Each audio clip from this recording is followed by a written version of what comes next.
Teksa në ndajnë vetëm 2 javë nga nisja zyrtare e sezonit të verës, duket se dimëri e ka të vështirë të largohet. Në qytetin e Shkodrës janë rikthyer rreshtet intensive të shiut, ndërsa malet janë zbardhur nga dëbora.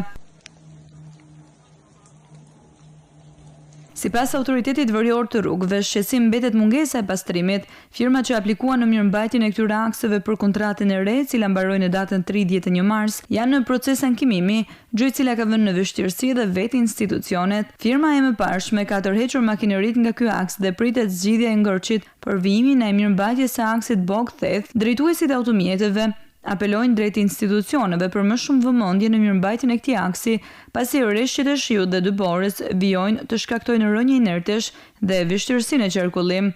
Rreshja e dëbore ka patur edhe në zonën e Vërmoshit.